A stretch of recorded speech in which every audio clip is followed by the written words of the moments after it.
everybody has got a story, and there's so many challenges that so many of us have had to overcome recently and in our history that you would never know. It just gives you a reason to sort of sit back and think and realise, you know what, if they can get over that, then I can get over whatever I'm dealing with right now. You're listening to Elevate, the official podcast of Elite Agent for real estate industry sales professionals, property managers and leaders. With thanks to our partner Connect Now, Elevate brings you the best tools, thinking and strategies to elevate your results. To get access to all of Elite Agent's premium resources, including a detailed episode guide for this podcast, visit joineliteagent.com. And for more information about how Connect Now can make moving easier on your clients, visit connectnow.com.au. Here is your host, Samantha McLean. Welcome to another episode of the Elevate podcast, where we delve into some of the most interesting minds in business and in real estate for the very best tips and strategies for you to implement to elevate your business.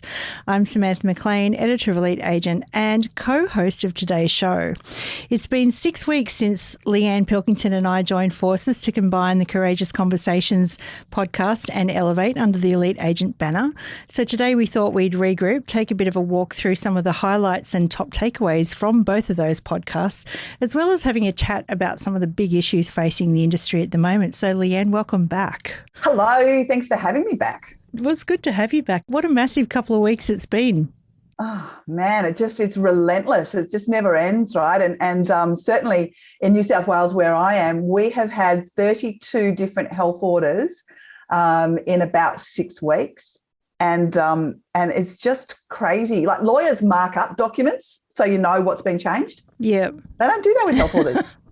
So people have to go through, and it's not me. Tim, who's my CEO at REI, is incredible. Thank heavens he's a lawyer, right? So he goes through all of that, but it's so hard to keep up. It's a real problem. It's interesting too. Like, I think Tim was, I was watching one of your lives a couple of weeks ago, and Tim was saying, look, I can only get the news off Twitter. How accurate is that? Like, I know. It's really hard. And we've got an issue that we're trying to get clarification on right now. Nobody from the health department will actually even respond. Fair Trading are doing their best, but they have to get the answers from health as well. And I just, for the life of me, cannot understand why somebody at the health department doesn't think that we are a valuable communication chain, right? I mean, we can get the message out to thousands of people, and we do every day. Why not just talk to us? We can make it easier, because we all want to do the right thing. We just don't know what the right thing is most of the time. As you know, I moved up here to Queensland during the pandemic last year, so I know exactly from the consumer's point of view what it's like trying to move during lockdowns and stuff. Yeah. And it is painful, and I think any assistance that agents out there can be giving people right now is probably going to be very welcomed if they're allowed to. Yeah, absolutely. Absolutely, I agree. So it's been, as I said, about 6 weeks since you kind of joined our team. In, like, you know, you're a member of lots of teams now, but how's it been? I love it. I absolutely love it. And just having the opportunity to talk to people. I didn't realise I was a frustrated journalist, but I think I might be. So I'm really enjoying enjoying talking to people, but just the overriding realisation that everybody has got a story, and there's so many challenges that so many of us have had to overcome recently and in our history that you would never know. It just gives you a reason to sort of sit back and think and realise, you know what, if they can get over that, then I can get over whatever I'm dealing with right now. Yeah, absolutely. Well, I've loved some of your episodes, so let's unpack some of the major takeaways from the last couple of weeks. So Michael Sheargold, he's a fan favourite of mine. I mean, mine too. Yeah, I mean, you know what I mean. I'm his fan, not the other way. Yeah, no. Oh, I get it. I always say to Michael, even when we just catch up on the phone for a chat, I'm always taking notes. So I've always got pages and pages of notes to transcribe, and this episode was no different. But all the way through the beginning of the pandemic, right back at the beginning of 2020, I kept on saying to people, stop focusing on what you can't do and focus on what you can. And what Michael said much more eloquently than I did was, okay, there's 10 things you can't do right now as an agent, but that means there's still 90 things that you can do. So let's just have a look at those things and make them happen. It makes a lot of sense.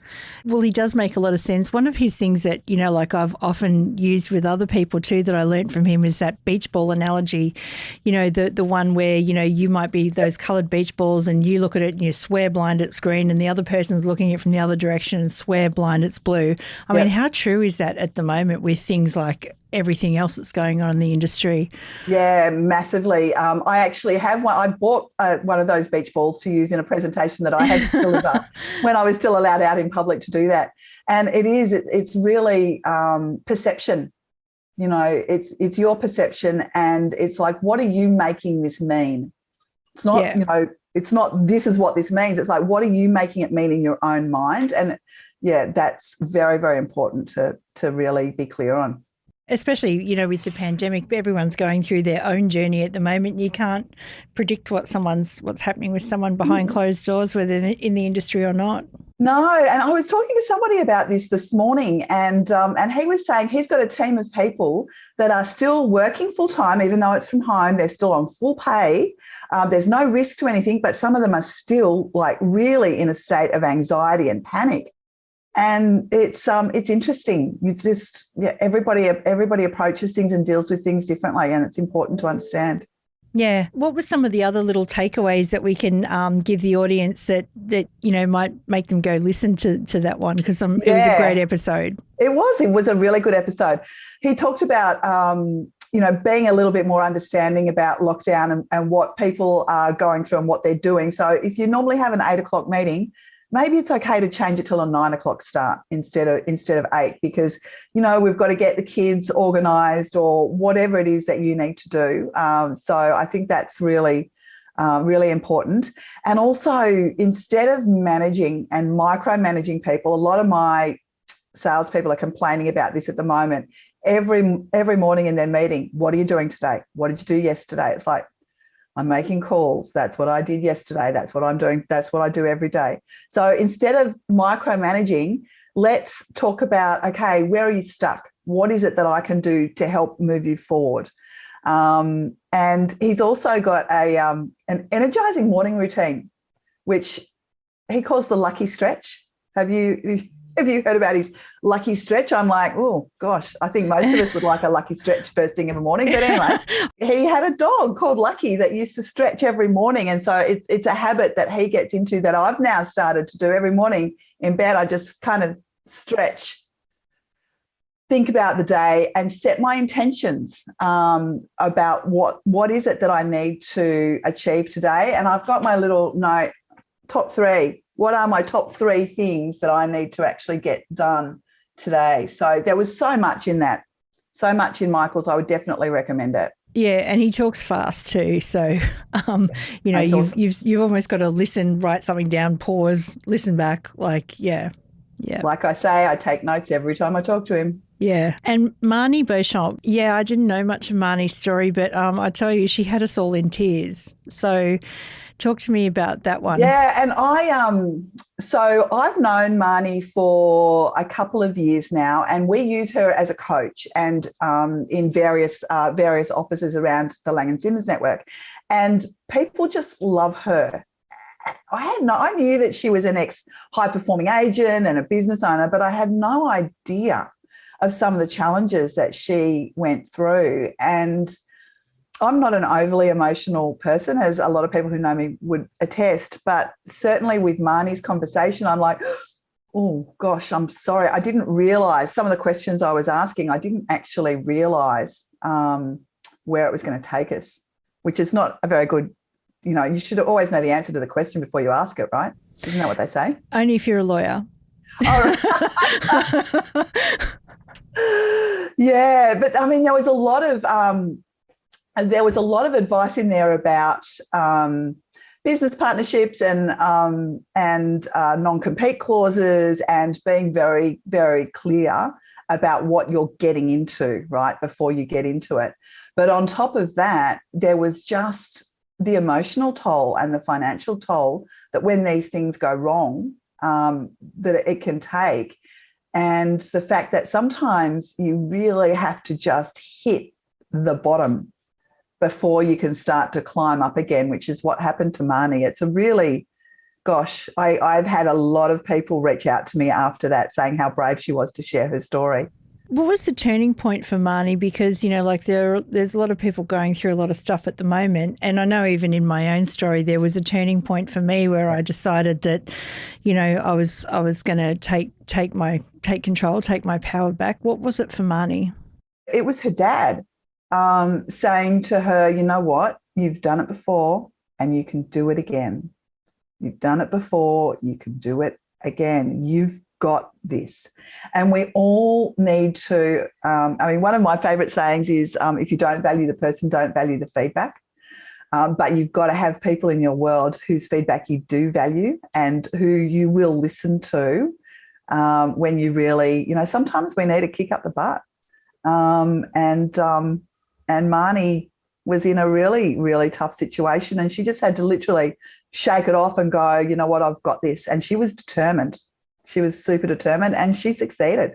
That's such powerful advice too, when you can look back and say, hang on a second, I've done worse than this before. I've been through things that are harder than this. So, you know, I think it all makes you stronger. And that's such powerful advice from her dad. Yeah, absolutely. And so coming up on Wednesday, you've got Jackie Crapp. So tell us about that. I didn't know Jackie. And so I saw a post on LinkedIn about her winning some awards, and I just thought, I just thought she looked like a really interesting person. So I reached out to her and we had the best chat ever. She's got, you know, another story about partnerships, you know, what to look out for, what to be aware of when, you know, some partnerships you think might be great, maybe not so great.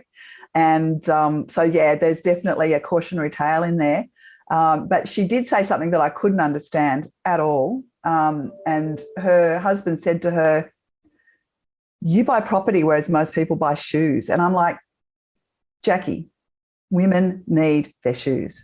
Like, I just couldn't relate to that at all. However, no, she's an absolute delight. I think people are really going to enjoy that. And, you know, they had some difficulties as well, because coming from, they were dairy farmers and went through that whole, you know, $1 a litre issue with milk back in the day. And so her husband had to walk away from everything that was important to him.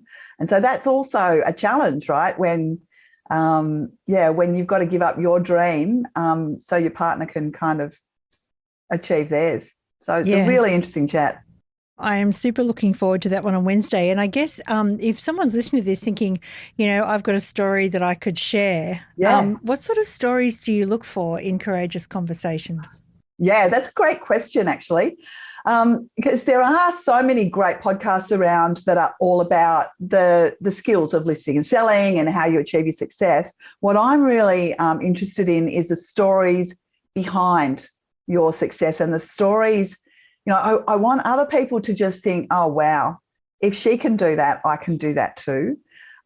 Because there are so many stories of difficulties or hard decisions, or just people being brave enough to step outside of their comfort zone. Because as Oprah says, that's where the magic happens, right? Absolutely, absolutely. So how about you? You had some of my very good friends on, in fact. But I loved your podcast with Chelsea. Pites rhymes with lights. That's what she said to me, so I remember it now. Yeah, fantastic. Yeah, she was really interesting all around social media, getting leads and how to provide value on social media. What did you learn from her? Well, she's very entertaining, first of all. So if you're not following Chelsea, I think it's just at Chelsea Pites. And she is, what she said to me is, like, obviously, you know, I've always thought about content as providing value. But value comes in many forms. Like, value comes in information, value comes in context, value comes in being entertaining. And if you watch Chelsea's reels and have a look at her on Instagram, yes, she does give real estate agents some fantastic tips on how to list and sell and how to bring in leads and all that sort of thing. But she's a genius at the reel, and Instagram reels are exactly where the algorithm is going right now. So do we have to do reels? Yes, you do. Do we? Yes. I don't even, because I listened to that while I was doing the gardening one weekend, in fact, and I thought, okay, reels. Chelsea said I've got to do reels, and then I thought, what am I going to do on a reel? The couple of reels, like, so I'm very lucky here. I've got a couple of Gen Z, writers and people in this office. And so they're like, yeah, we'll do them. And there's a couple that they did where they just answered questions with that, that dun, dun, dun, dun, dun, like, because Leanne, can you imagine, you and me doing, wow, you can really dance? Like, I mean, I'm sure that would be something people would watch, but or not. Yeah. You can be informative. And what Chelsea does too is she does a lot of community stuff. She does a lot of stuff with her dog. She talks about, her family life because she's a mum, all those sorts of things. So, like it's not just about providing value as an agent, although you should provide value as an agent. What you should do also is recognise that value comes in many forms, and giving people a chuckle or a smile or something like that is also value. Yeah. And people want to see behind the real estate agent, right? They actually want to start to get to know you a little bit. That's what social's all about. It's not about putting my latest, rating or testimonial or my latest listing. It is pretty boring. And I think the other big point that she had is that people connect with faces. So faces on video and things like that, because that builds trust. And obviously trust, is the way to a more friction-free sale or more friction-free listing. Yeah, that makes sense. And Kylie Davis, what buyers and sellers really want. So, Kylie Davis pulls no punches, right? And we did, we sort of bleeped a few words. No, I'm just kidding. So she just recently held the PropTech Awards. And I think, what was interesting to me about that is that, people hear the word PropTech, I think just definitely in the circles that I talk about now, they think shiny objects or Uber real estate or, any of those other things. But Kylie said, actually, no, there's a lot of prop techs out there that are very established and that are quite cashed up. Yep. There are a lot of prop techs that are out there that are not established, but they're still cashed up through, venture capital funds, and their products are largely untested. And as an agent or as a business in real estate, you might take advantage, you might go down either path. You might be cutting edge, or you might be more inclined to take the path that is certain in prop tech. And that there's a lot of investment going on at the moment, but you really need to come back to your own risk profile. Like if you're prepared to take a bet on something new, like you might win. It's like the casino. You might win big, and it might be the next Rita, or it might be the next, what are some of the other great tools out there at the moment? It could be the next Jarvis, or, you might place a bet and it might be someone that's just not around anymore. Yeah. in 6 months' time. So, in terms of your own business, when you're thinking about prop tech, think about what your own risk profile is and what you're willing to bet when you try new tools. Bearing in mind that, you really need to have your change processes mapped out, because try something new. If the staff aren't on board, as you know, it's sort of forget it. And then the other thing that I would say, interestingly, again, from my own perspective, because although we write a lot about real estate, I'm also a consumer.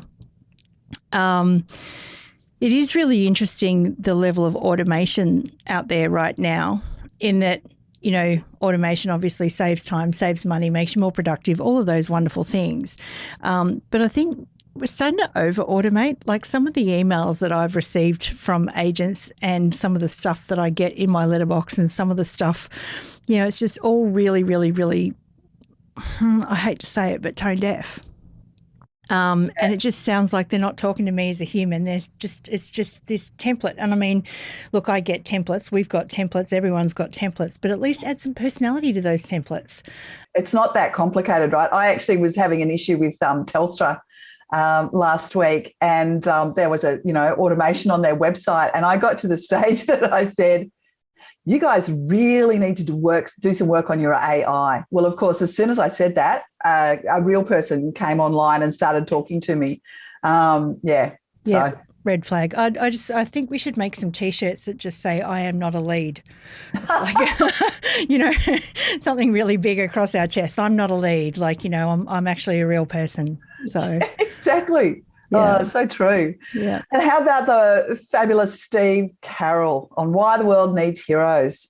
Well, he's a bit of a hero, isn't he? Like, Awesome. he's one of the true heroes of the real estate industry. And, Steve Carroll, did I say that right?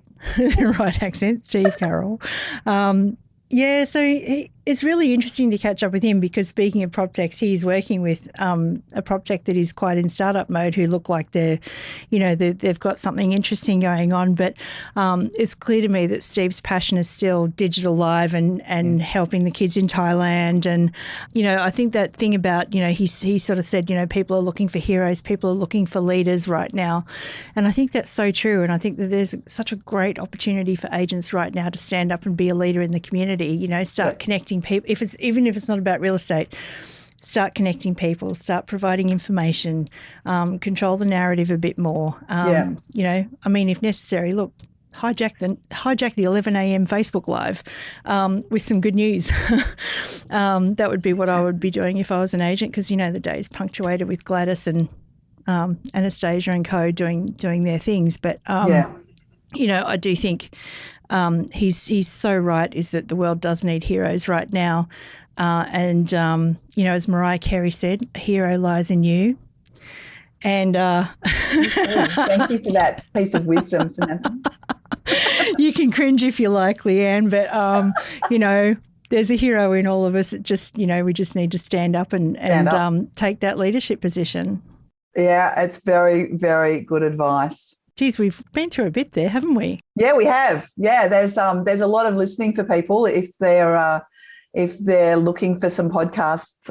They're all really, really interesting stories, which is what it's all about. Yeah, we'll leave links to all of those in the show notes. But before I let you go, I just wanted to talk to you about some of the big issues in real estate right now because there's a few floating around. One that's become incredibly political lately, which is the vaccine debate. Oh, yes. So tell me your thoughts on, what's going on there and how agents on the ground are viewing, the vaccine debate.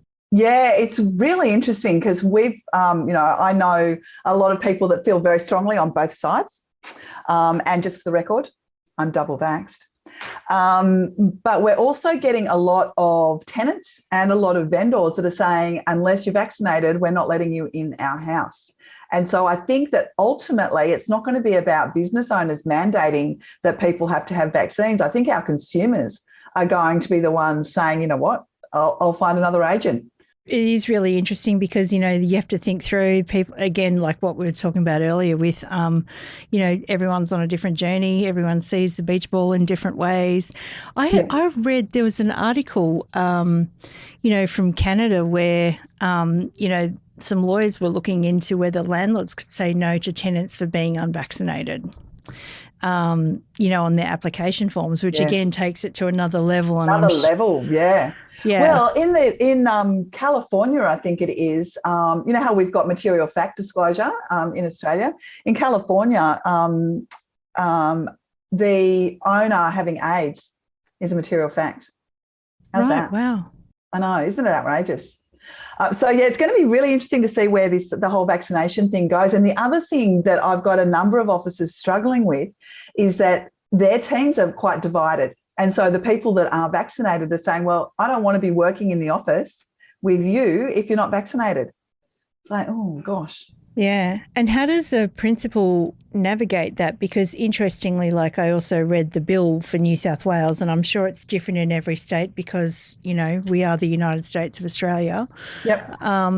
Let's talk about Renee. Let's just say I force Renee to be vaccinated and then something happens to her as a result of the vaccine in 10 years' time. She can still sue me the way that the bill stands right now. Yeah, that bill hasn't passed yet, though, I don't think. I think it's still being debated. It's something that was meant to be discussed through Parliament, and of course Parliament's not sitting at the moment. But yeah, you're absolutely right. It's going to be really interesting to see where all of this lands. And businesses like Virgin and SPC and Qantas, of course, are sort of taking it out there for the rest of us, and they'll be the ones that set the precedents, I think. It's good to see Qantas still being positive. I'm still pleased to see positive advertising coming out of Qantas and planes still taking off the ground in their ads. I know. And, the sad reality is that we could well be flying overseas before we fly to Perth. Yeah, That is very true. Very true.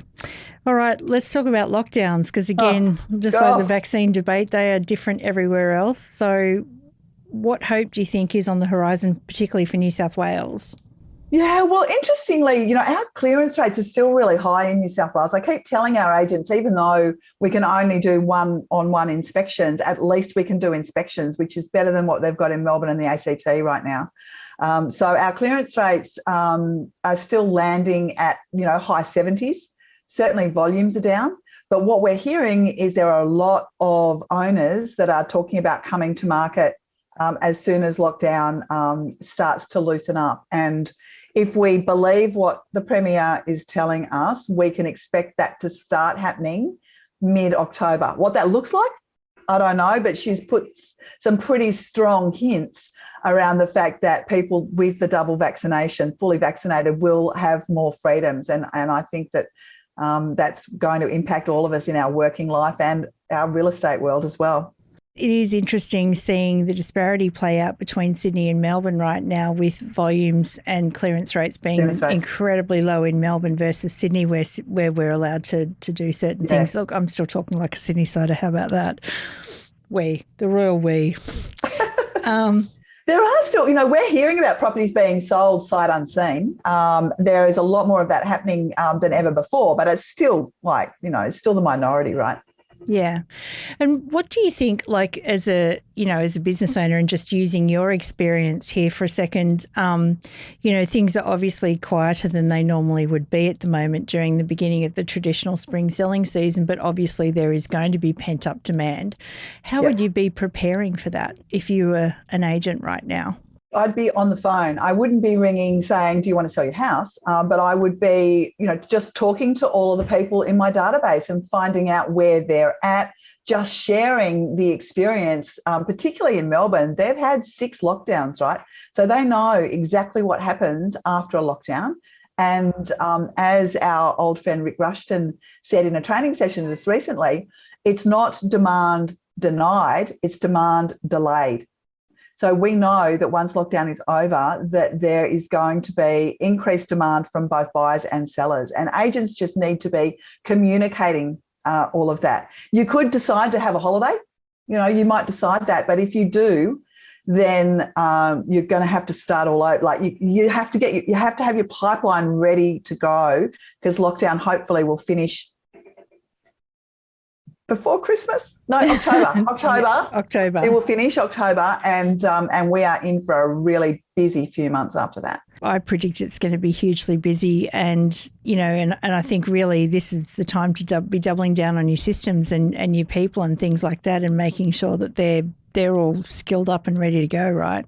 Absolutely, yeah. If your database needs a little bit of tweaking, if you don't know how to use your CRM as well as you should, if your listing presentation isn't up to scratch, now is the time. And of course, it's challenging to get all of that stuff done now, because we're all working on our own at home, school, kids with schooling and all of that sort of stuff. So I get the challenges, I really do. But I don't want to come out of lockdown wishing I had cleaned out that linen press. Yeah. Cleaned out all of those things. Take the time and do the stuff that you don't normally have the time to do now, whether it's personally or at work. Get your Marie Kondo on. Yep, exactly. Yep. So beyond that, what's in store for you for the next month? What are you up to? What plans are you making? Can you make plans? Lots. Yeah, we've got lots going on. So as you know, myself and a group of franchisees bought Lang & Simmons back in March. And so I'm just working through my business plan. Just, I've got you can sort of see my whiteboard back there. It's absolutely full with all of the things that my to-do list, and I just pick 3 every single day that I need to progress, because it's, for me, COVID has been really distracting in that I've got a lot more responsibilities from REI, and I've also got a lot more responsibilities for Lang & Simmons, just to communicate with everybody more frequently. And so it's very easy to get distracted. So I need to be laser focused, do all the other things around it, but make sure that top 3 keeps on getting done, so we keep on moving forward. albeit at a little bit slower pace than I would have liked. And lastly, before we got locked down, Lux Listing Sydney, which I know Delene. Your write-ups on Lux Listing, oh my goodness, I laugh. I snort sometimes. Because it's so funny. Oh, well, Nikki and I did have a lot of fun, sort of imagining what was really going on behind the scenes. But a little bird told me that you might be making a cameo in the next season. Oh, maybe a little bit of a cameo appearance. Could be.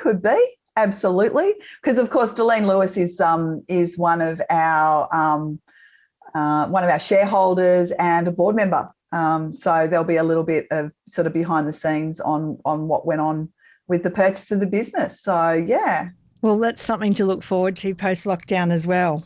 Yeah, I don't know when that's meant to be going to air, and I probably wasn't even meant to say anything about it. But anyway, that's life, right? Well, I can't wait to find out who was on the phone. It wasn't Ray. It wasn't Ray. I don't care what anyone says. It wasn't Ray. I was really disappointed and annoyed by that. Yeah. It's like, give me a break. Yeah. Nobody expects reality TV to be real.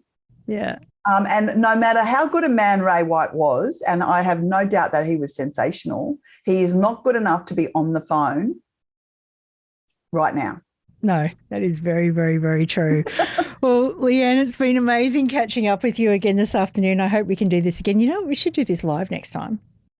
Yes, absolutely. But next time you have to wear a colourful top so you don't blend in with your background. Oh, okay. All right. I'll see what I can do about that. This is what you call productivity and batching. It makes sense. I get it. I know, but I do get jealous of your outfits sometimes, so I'll give it a go. But it's been amazing talking to you, and thank you for everything that you brought to the podcast over the last month. It's been amazing, and super looking forward to what you've got in store for us next month. Yeah, me too. Thank you so much. We hope you enjoyed this episode of the Elevate podcast, with thanks to connectnow.com.au. Don't forget to get access to all of Elite Agent's premium resources, including a detailed episode guide for this podcast. Visit joineliteagent.com.